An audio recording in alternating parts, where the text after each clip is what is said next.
Jeremy Corbyn has admitted defending an artist who painted an anti-Semitic mural.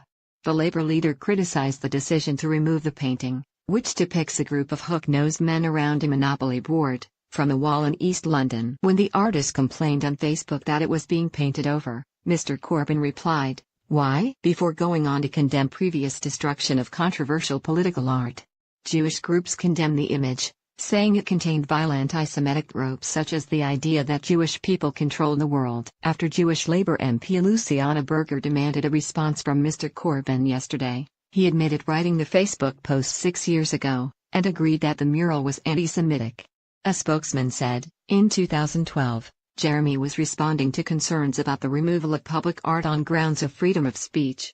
However, the mural was offensive, used anti-Semitic imagery, which has no place in our society, and it is right that it was removed.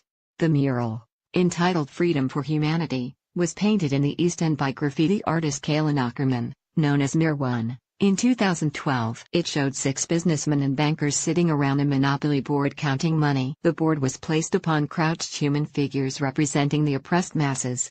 Mr. Ackerman denies being anti-Semitic, saying it is about class and privilege and contains bankers made up of Jewish and white Anglos. The mural was removed by Tower Hamlets Council after residents complained. Lutfi Rahman, who is mayor, said, "The images of the bankers perpetuate anti-Semitic propaganda about conspiratorial Jewish domination of financial and political institutions."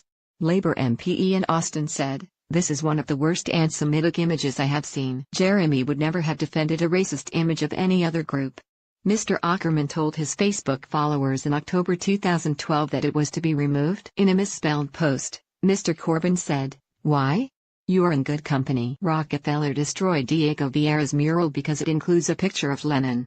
His post referred to the removal in 1934 of a work by left-wing artist Diego Rivera from New York's Rockefeller Center. Jennifer Gerber, of the Labour Friends of Israel, said, "It's repugnant that Mr. Corbyn would defend an anti-Semitic mural."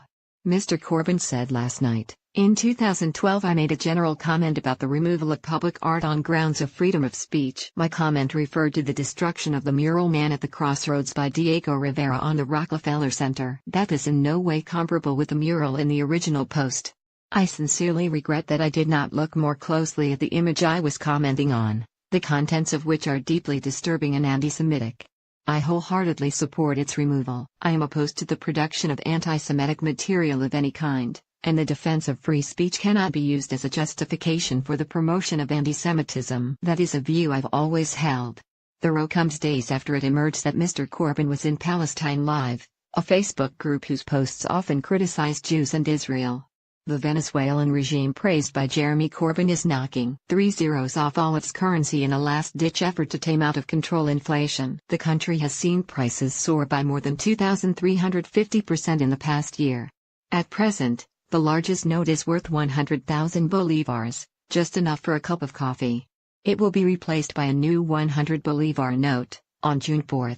For years, the British left hailed Venezuela as a shining alternative to capitalism. Mr. Corbyn has long been a cheerleader for the regime and praised leader Hugo Chavez when he died in 2013. Propped up by huge revenues from its oil reserves, the state embarked on a spending spree. But an unexpected drop in oil prices triggered crippling food and medicine shortages. The currency has crashed by 99.99% against the dollar since April 2013. Where the freaks at?